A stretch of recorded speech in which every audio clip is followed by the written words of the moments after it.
except you have no business at all in the world of cryptocurrency. All anyone can talk about is the shocking, mouth-gaping collapse of the second largest cryptocurrency exchange. And this turnaround was quite shocking because as of a few months ago, FTX appeared to be a major success story in the cryptocurrency world. FTX, short for Futures Exchange, was one of the biggest exchanges where trading digital assets took place. As a successful company, it was touted by regulators and market watchers as one of the most transparent crypto operations. Little did they know the company was hiding more than eyes could see, or ears could hear, or even that mouths could taste. What is this? This is the insane truth about the FTX scandal and what Sam Bankman-Fried did wrong. And this is a bamboo back scratcher. I can't get through my day without this thing. Allow me to break the ice. Sam Bankman-Fried, also known by his initials, SBF, was born on March 6, 1992, to two law professors. Barbara Fried and Joseph Bankman were two professors at Stanford Law School and fanatical left-wingers. And from many people's perspectives, the apple didn't fall far from the tree. Barbara Fried is a tax expert whose scholarship focuses on moral philosophy and questions of distributive justice. She has 3 degrees from Harvard and led a left-wing super PAC that funneled millions of dollars to Democrats.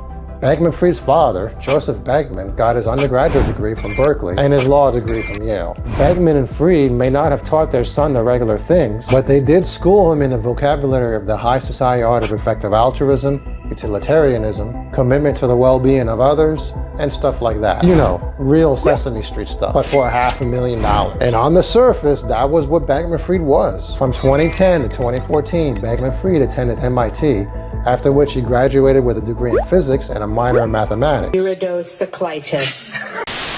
Bankman-Fried had a very unsuspecting look, with moppy hair and a nerdy face. Iridocyclitis. And it would be difficult to believe that he's at the center of the biggest scandal to rock the cryptocurrency world. Or maybe that's what you would expect, actually. It isn't so far-fetched to see a master swindler disguise himself with his unsuspecting look. With an academic and politically connected family, it was no surprise that Joseph Bankman was able to help his son raise funds for his company. But after he graduated, Sam went to work for Jane Street Capital, a trading firm in New York. While he was at Jane Street Capital, Bankman-Fried realized that he could make so much money from trading cryptocurrency. He discovered he could buy Bitcoin in the US for a lower price on one crypto exchange and then sell it on another one in Japan for a higher price. Now, I tried to do that with Pokemon cards, but it had the opposite effect. His business idea was making so much money that sometimes he would make up to $25 million in a day. What?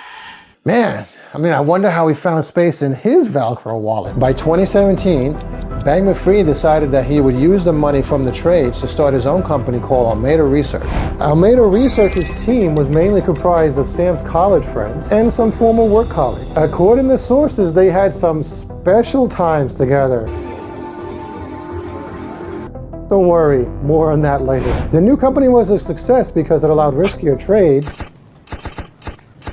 than other exchanges, and investors wanted that. At the peak of Almeida's market time, the company was moving nearly $15 million a day between markets, which is hard to imagine because I have trouble moving the dishes to the sink at times. Subscribe to my channel to get more wacky, high-information content like this. So I sat down with Sam Bankman-Fried in my studio for a conversation, and the meeting was, shall we say, brief. But in those brief moments, it was a bit unhinged. But before I show you those clips, keep in mind that this is a continuation from my previous video in this series, where I discuss what led him to where he is today. Continuing with his backstory, as Bankman-Fried's wealth grew, he believed in effective altruism, which he described as trying to figure out what positive things you can do in your life so you can have as much positive impact as you can on the world. However, Fried had a warped sense of effective altruism, as we will soon see. You're a funny guy, Sally. I like you. That's why I'm going to kill you last. His commitment to effective altruism was just a data-driven approach to philanthropy, which is favored by tech billionaires. And just like Bill Gates and Warren Buffett, Sam had signed the giving pledge to give away 99% of his fortune. But little did he know that soon he would have nothing to give. Sam appeared to be a trustworthy and resourceful businessman. He chose to drive an average Toyota instead of a more expensive car. And yet, he owned a $30 million mansion in the Bahamas where he lived with his team members who were also his friends. I put a quote around friends because it gets a little juicy. While Bankman-Fried was at Jane Street Capital, he made a few friends, despite being a total nerd. And one of them happened to be Carolyn Ellison. Sam and Carolyn had dated for a while, and it was not really surprising to hear that Sam's team was just a bunch of 10 kids who were somehow all romantically involved with each other. Kind of like every TV show about 20-somethings. Why have we in bed together? I don't know. Hey, if you're a subscriber, this is gonna hit the spot. Now in 2017, just as Sam started his new company, he invited Carolyn, who wasn't really sure what to do for a career, to come work with him. When Carolyn joined the company, she had little to no knowledge and experience in trading, but she was quickly on her way to becoming the CEO of a multi-billion-dollar business. Which is a little bit weird. I mean, it's like I know nothing about plumbing and yet I'm not the CEO of pipes. Hey Ming, do you know about airplanes? No. Good, I got a job for you to run a jet engine factory. All right. Bankman-Fried's group of friends were his business partners and housemates, including Carolyn Ellison. Carolyn had an eccentric personality. She would publicly approve and praise amphetamine drugs on her social media page. And when it came to relationships, Carolyn had a unique view. She stated that the only acceptable polyamorous relationship should be in the form of a hierarchy. This is getting good. I know. According to her, she said, when I first started my first foray into poly, I thought of it as a radical break from the traditional past. But to be honest, I've come to decide that the only acceptable style of poly is best characterized as something like an imperial Chinese harem. Now I'm just waiting for the Hallmark Christmas cards movie about that set of relationships. You think we should produce a YouTube series like that? We need a $30 million mansion for that. Yeah, we'll have the budget next year. She continued by saying, none of this non-hierarchical bullshit. Everyone should have a ranking of their partners. People should know where they fall in the ranking, and there should be vicious power struggles for the ranks. This goes back to my interview with Sam. So tell me about your girlfriend being very vocal about your polyamorous lifestyle with your friends down there in the Bahamas in that $30 million mansion. Yeah, well, we all did our thing. I bet you did. Bankman-Fried, the king of the Chinese imperial harem, went on to start his next major business project called FTX in 2019. So tell me, where exactly in Carolyn's relationship hierarchy did you fall? And where did you fall on hers? She said I was first, which is weird because she had this other guy in there like 90% of the time. Really? Well, I guess your package wasn't as large as your bank account. What was that? No, nothing. His previous business was making enough profit for him to launch his own crypto exchange platform. And just like other cryptocurrency exchanges, FTX was a place to store and trade different cryptocurrencies and tokens. And the exchange company even had its own native token called FTT. Shockingly, FTX's token was a token that actually blew up and took his company down. But before we go into how that happened, things had been spiraling down from the surface, but people just didn't see it. Hey, yo, there's a speed bump up here. From the start, Bankman-Fried's team kept high-level management in the dark about what they were doing. Little did they know they were going to get their heads bit off. For instance, Alameda Research was a crypto hedge fund that carried out trades, matched buyers and sellers, and gave investors a handsome 15% in return. It was an offer that was just too good to be true. The company used customer deposits as loans for trading, and it received $10 billion in FTX customer funds. This was a clear violation of FTX's own guidelines, but Bankman-Fried was investing and gambling with customer funds without the knowledge or consent of customers. I'm starting to think maybe this guy's no good. I'm starting to agree. It was reported that billions of dollars in FTX customer money was being traded on the Alameda house. FTX and Alameda are both located in the Bahamas and they're just steps away from each other. This made it extra easy to funnel funds without raising suspicions. And to make matters worse, some of the things that Carolyn said during interviews didn't actually encourage customers. Use very little math. Use a lot of like elementary school math. Yeah, we don't really do any technical analysis. We tend not to have things like stop losses. Which is weird because her pitch on competitive romance was so stable and compelling. So did you give up on ethics because of Carolyn's tweets about hating ethical non-monogamy? I didn't give up on ethics. Oh no, of course you didn't. Interestingly, Bankman-Fried stated that he had started his company so he can offer more advanced financial products. And because of the features and trading offers that he offered, people trusted him and he was able to raise $2 billion from different hedge funds, including BlackRock, SoftBank, and Sequoia Capital. And when Sam was negotiating a $210 million investment with venture capital Sequoia Capital, it was reported that this billionaire was actually playing a video game called League of Legends. And after the meeting, Sequoia gave him the money. If they only knew, they would never see it again. According to reports from former workers at both FTX and Alameda Research, both companies were not what they seemed, as operations were full of conflicts and a blatant lack of oversight. But they were still making money. In July of 2021, it was reported that FTX was making an average of $10 billion a day in trading volume across 1 million users. By this time, FTX had grown so popular that celebrities and athletes such as Steph Curry and Tom Brady had endorsed the platform. FTX even had an NBA stadium named after them. The company grew to become a household name, but it was shocking to discover that as the company grew, it had no board of directors. Also, thanks to his politically connected family background, FTX became involved geopolitically and was a partner in the World Economic Forum. He joined the forum in supplying funds to Ukraine, where he converted cryptocurrency donations into fiat currency. With his involvement with the World Economic Forum, Sam was very well into politics. He donated $5 million to Joe Biden in 2020 and gave about $50 million to politicians ahead of the 2020 midterm election. By this time, Bankman-Fried was worth $26 billion. Bankman-Fried, along with Ryan Salami, or is it Salam? Or Salami? I don't know. Let's just call this guy Mr. Salami going forward, okay? So Mr. Salami, the co-CEO of FTX, was interested in buying political influence and no one was paying attention. Even when Bankman-Fried wanted his company to be at the center of the US move to digital US dollar crypto tokens. However, his biggest competitor and founder of Binance, Changpeng Zhao, was watching. Let's just call him CZ. And a single tweet from CZ would start a chain reaction that would totally crash Bankman-Fried's company. I try to have that much impact, but nobody likes my tweets about how much I enjoy cooking rice and beans. Both of Sam's companies were clearly built on shaky foundations, and although no one knew it at the time, the foundations were about to crumble. And everything started to change in the second half of 2022. Inflation struck and the Federal Reserve hiked interest rates.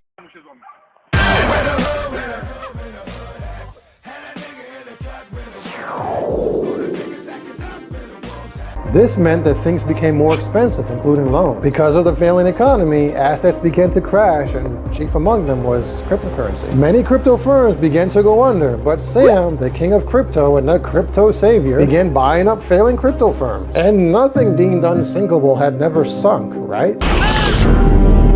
To the public, Sam wasn't taking any risks because Alameda Research had plenty of capital to spare. But behind the curtains, Sam and his team were taking in huge losses from these bailouts. Alameda even provided a loan that was made up of crypto and cash that was worth about $500 million to help stabilize Voyager. But the company went bankrupt. In an effort to prop up Alameda, Sam discreetly transferred $4 billion worth of FTX consumer funds. However, he publicly stated that these funds were being moved around within the FTX company. But Sam was lying.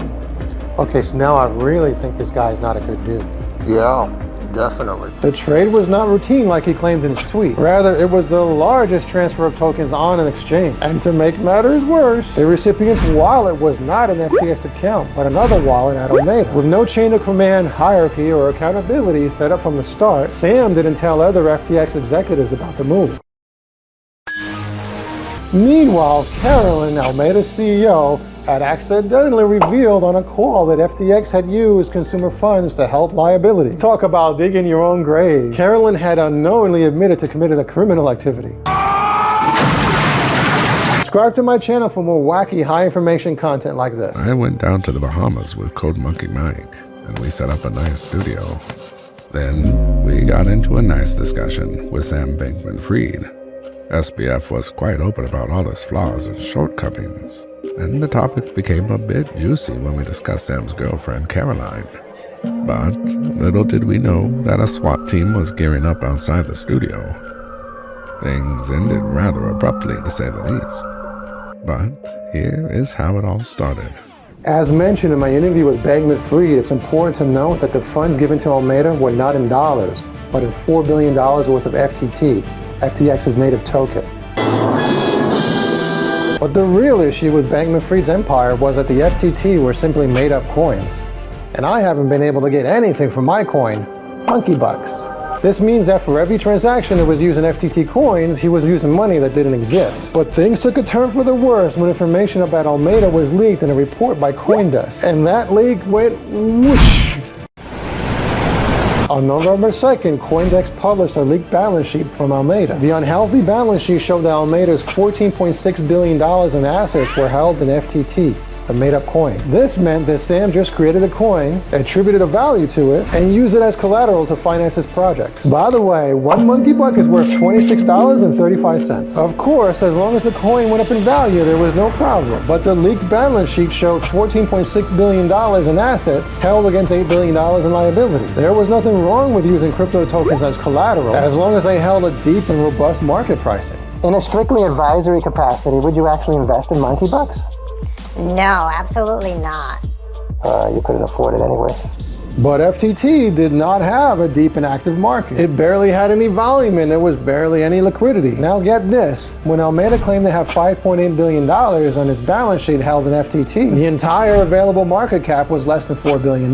This meant that Alameda's balance sheet held more than the entire market cap of FTT. This was a perfect opportunity for CZ, the CEO of a rival exchange, to just swoop in. At first, Bankman-Fried and CZ were friends, and CZ had invested about $500 million of FTT held by Binance. Binance was the sole investor in the seed round for FTX. Also, it was reported that CZ was bitter against Sam because he had been lobbying for the creation of a brokerage-like licensing system, and Binance was not going to benefit from that. As FTX grew, CZ had about $2 billion worth of FTT tokens, which was about half of their available market cap. So he had the power to bring them down to their knees, and so he did. Coinbase's leaked balance sheet gave CZ the perfect opportunity to opt out and set that ball of disaster rolling. In a simple tweet, Binance announced that its company would dump $2 billion of FTT. It was becoming known that FTT had no volume and wasn't heavily traded. Therefore, dumping that many tokens on the market at the same time would come with consequences. I swear, this would never happen with monkey bucks. I can't even drink that much Gatorade. Instead of owning up to his company's failure, Bankman-Fried took to Twitter to ensure clients that FTX's assets were fine. For some reason, they had someone other than Caroline tweet it despite her glowing track record with the written word. But not long after, speculations arose about the solvency of FTX. So your multi-squeeze chick Caroline says that she has an extra $20 million right now and she wants to invest in monkey bucks. What do you think about that? What's a multi-squeeze chick? Well, your friends got to squeeze her, did they not? After Binance sold its holdings of FTT, panic set in as many users rushed to withdraw $6 billion in tokens from FTX in under 72 hours. Sam still kept up the facade as the company had to block further withdrawals to remain solvent. Over the next 2 days, the price of FTT collapsed by more than 80%, and FTX didn't even have the funds to pay out the withdrawals. Little did we know that the police would burst in and arrest Sam Bankman-Fried during our interview with him. He cried like a baby as they dragged him away. He said, "But it wasn't me, it was Carolyn. It wasn't me, it wasn't me." But little did he know that she might have received a lump sum to cash in on some of the goods on him. Now he's no longer the king of their imperial Chinese harem. She will be there to fulfill the role of queen. The squeezing shall continue. In a strange turn of events, Sam, who had assured the public that FTX was fine, which is totally what everybody says when they're fine, was selling off the company in a deal with Binance, trying to be sly. At first, Binance decided to acquire FTX, but 2 days later, CZ dropped a bombshell announcing that they would no longer pursue the deal to buy FTX. Binance stepped out of the deal after seeing the size of the mess that the company was in. They claimed that FTX was mishandling customer funds and it was pending an investigation. Bankman-Fried's assets fell by 94%, leaving him with Practically nothing, which means he has less to give away in his 99% pledge, so maybe he won after all. On the 11th of November, Bankman-Fried resigned, and it was announced that FTX and Alameda were both filing for bankruptcy. As expected, the news sent crypto markets crashing, and over $150 billion in cryptocurrency was lost over the next 3 days. When FTX fell, it triggered a collapse of over 100 affiliated companies and wiped out countless savings that are worth billions of dollars. Bankman-Fried took responsibility and apologized, but people were still very angry at the now former billionaire. Interestingly, Bankman-Fried's mom once wrote an essay titled Beyond Blame. It was about fixing problems rather than assigning blame. She argued that attributing blame during times of crisis had ruined criminal justice and economic policies. She pointed out that instead of trying to change the public's understanding of personal responsibility, we could try to change the subject of collective benefits that can come from fixing the problem. From her ideology, people who lost money in FTX should not blame her son. Rather, they should find a way to fix the problem. How convenient. Yo mom is so stupid. After FTX and Alameda filed for bankruptcy, it was announced that the account was hacked and the funds had been moved. Over $600 million left FTX-affiliated wallets to fresh wallets, and there have been rumors of the hack being an inside job. However, for a company worth over $32 billion and a personal net worth of $26 billion, Bankman-Fried lost all of his wealth and now has a negative net worth. He has more debt than equity in all of his companies and investments. If you want to see the best credit cards that even Homer Simpson would approve of, click this card here. Or if you want to learn more about the best used car on a budget that, strangely enough, has a thing against huskies and that it likes to kill them, click right here. That's one sick car, but it gets some good gas mileage, you gotta admit.